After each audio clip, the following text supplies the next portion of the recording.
बेगूसराय में भाजपा के पूर्व विधायक ललन कुमार और उसके मुखिया पुत्र अनुराग प्रताप पर जानलेवा हमला करते हुए फायरिंग कर दी गई। घटना में दोनों पिता पुत्र बाल बाल बच गए। पूरी घटना तेघड़ा थाना क्षेत्र के पिढौली गांव की है। घटना के संबंध में बताया जाता है कि शराब मामले में 4 दिन पहले जेल से बाहर निकला था और आज सुबह पूर्व विधायक ललन कुमार के मुखिया पुत्र अनुराग प्रताप को फ़ोन किया और गाली गलौज करते हुए जान से मारने की धमकी दी और कहा कि तुम लोगों ने ही शराब पकड़वाया। इस घटना के बाद मुखिया बाइक से धमकी देने वाले के घर पर शिकायत करने पहुंचे और उस समय उसके पिता पूर्व विधायक ललन कुमार भी उनके पीछे पीछे पहुंचे। मुखिया का आरोप है कि जब उसकी मां से बात कर रहे थे तभी शराब माफिया पहुंचा और हथियार से फायरिंग कर दी। उसके बाद 3 अन्य बदमाश भी थे। सभी बदमाशों के पास हथियार थे और टारगेट करके फायरिंग की गई, लेकिन जब पूर्व विधायक के बॉडीगार्ड ने पिस्तौल तान कर चेतावनी दी, जिसके बाद सभी बदमाश फरार हो गए। घटना की सूचना तेघड़ा थाना पुलिस और डीएसपी को दी गई है, जिसके बाद पुलिस मौके पर पहुंची और पूरे मामले की जांच पड़ताल की गई।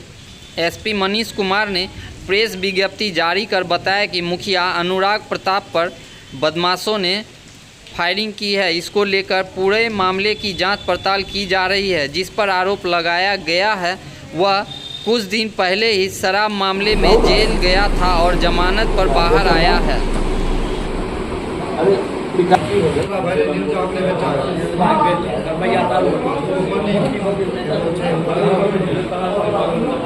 घटना यही हुई है। आज सुबह लगभग 8:30 बजे के आसपास मेरे फ़ोन पे अननोन नंबर से फ़ोन आया। मेरे पास वो नंबर सुरक्षित नहीं था। फ़ोन आया और वो डायरेक्टली गाली गलौज करना शुरू किया। हम पूछे कौन बोल रहे हो, तो नाम बताया। नाम से हम उसको रिकॉग्नाइज नहीं कर पाए। फिर पूछे तुम्हारे पिता का क्या नाम है, तो लेट नीरज सिंह बताया। तो पहचान गए। हम बोले क्या बात है, तो आप मतलब फिर वो अभद्र भाषा में ये पूछना शुरू किया कि आप दारू बंद करवा दीजिएगा, गांव में बेचना कैसे कर लीजिएगा, ये कर देंगे, वह कर देंगे। बहुत तरह की बातें की, गाली गलौज किया। हम भी थोड़ा उससे फिर गाली गलौज किए। जब वो बहुत ज़्यादा अपने उससे बात किया तो हम भी गाली गलौज किए। उसको बोले तुम कहाँ है, तो बोला घर पे हैं। हम बोले रुको, हम तुम्हारी माँ को आके बोलते हैं और तुमको भी बताते हैं। इतना बोलने के बाद हम फ़ोन काटे हैं। ये सब मेरे पिताजी मेरे पीछे सुन रहे थे। वो बोले क्या बात है। हम बोले इस तरह का एक लड़का है, फ़ोन करके इस तरह से धमकी दे रहा है, जान से मारने की बात कर रहा है। वो बोले ठीक है, कोई बात नहीं है, पुलिस में कंप्लेन कर देना। लेकिन हमको लगा कि एक बार उसकी माँ से बात करके हम देखते हैं, इसलिए हम अपना बाइक लेके चले गए। पिताजी को आभास हुआ, ये अपने गार्ड के साथ पीछे से आए। जब मैं वहाँ पहुँचा तो उसकी माँ बाहर में खड़ी थी। उसको हम बोले कि भाई तुम्हारा बेटा जेल से आया है, इस तरह से फ़ोन करके अभी हमको गाली गलौज किया है, जान से मारने की धमकी दे रहा है। तो वो अपनी महिला अपना हमसे, वो भी शराब की पिछले 15 साल 17 साल से वो शराब बेचती है। हम लोग अथक पुलिस को बोल बोल के एक बाय नेम दे के पिछले 3 साल में मेरे गांव में कम से कम 30 से 35 आदमी शराब बेचते। आज की घटना भी बताता हूँ। उसके बाद उसकी माँ को जब बोले तो वो माँ हाथ जोड़ के हमसे बोली कि नहीं मुखिया जी, गलती हो गई है, छोड़ दीजिए, आगे से नहीं करेगा। हम बोले छोटी सी गलती नहीं। अब परसों 2 दिन पहले रघुनंदनपुर के मुखिया के ऊपर भी ये लोग गोली चलाया है। उसके बाद फिर ये जब हम बोले हैं तो उसके बाद उसकी माँ उसको घर में बंद कर दी। उसकी माँ को हम फिर समझा बुझा के अपने बाइक पे बैठ के निकलने की तैयारी में थी। अचानक वो लड़का पता नहीं कहाँ से अपने घर से निकला, क्योंकि अगला दरवाजा बंद था। वो हाथ में तमंचा लहराता हुआ मेरे ऊपर उसने गोली चलाई थोड़ी दूरी से। उसके साथ में 3 लड़के और थे। पहला गोली उसने जब चलाया तो पीछे पिताजी की गाड़ी से गार्ड थे उनके पिताजी के, वो जब हाथ में पिस्टल लेके निकले हैं तब वो चारों लड़का गाँव की तरफ कालीचरण चौक की तरफ फरार।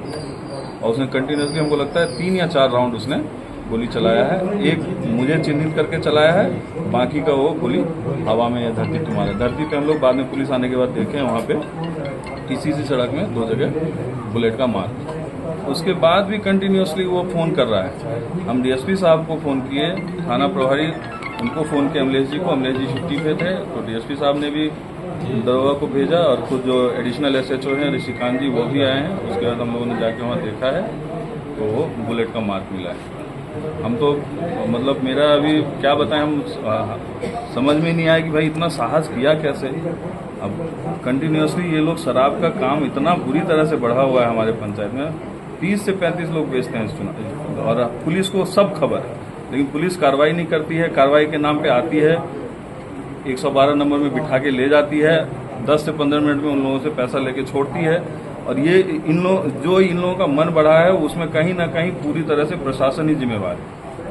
आज मेरी हत्या हो सकती थी, मेरे पिताजी की हत्या हो सकती थी। कहाँ जाए हम लोग कंप्लेन करने के लिए, किसके पास जाए? हम लोग छुप के देते हैं पुलिस को कि भाई ये लोग व्यवसाय कर रहे हैं, आप लोग इनको बाधित कीजिए, रोकिए, सजा कीजिए। लेकिन नहीं, वो लोग और ओपनली घूमते हैं। जेल से इन लोगों को पता लग जाता है कि फलना आदमी पकड़वाया था। कहीं ना कहीं कुछ तो हो रहा है। अब ये लड़का मान लीजिए 2 दिन पहले आया है, इसको कैसे पता कि किसने पकड़वाया और नहीं पकड़वाया? वो मेरा फोन नंबर कहीं से ऊपर करता है, फोन करके हमारे साथ उस तरह से बात करता है।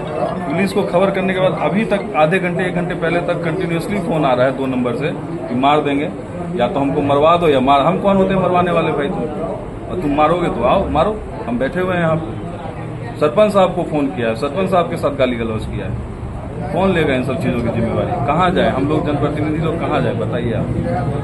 यह गोली चली, जानलेवा हमला हुआ है मेरे और मेरे पुत्र जो मुखिया है अनुराग, उस पर हुआ। हमला ये है, जो मुखिया है वो घर पे था, उसके बाद मुखिया को किसी ने फोन किया रंगबाजी मांगने का और गाली उड़ी दिया, तो ये मुखिया उसके घर पर गया। इसको देखे जा रहा था, हम सोचे अकेले जा रहा है, हम बॉडीगार्ड लेके उसके पीछे मोटरसाइकिल से गए। मोटरसाइकिल से गए, तब तक वो भी पहुंच गया, हम भी पहुंच गए। तो उसने गोली चला दी। गोली चला दी, 4 लड़का था, उसने गोली चलाई, हाथ में पिस्टल था और 3 लड़का था उसके पास, करता था उसके पास भी पिस्तौल था।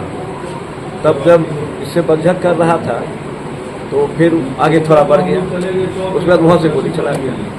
गोली चला दिया तो हमारा बॉडीगार्ड था, भी पिस्टल निकाला, तब वो जानलेवा हमला।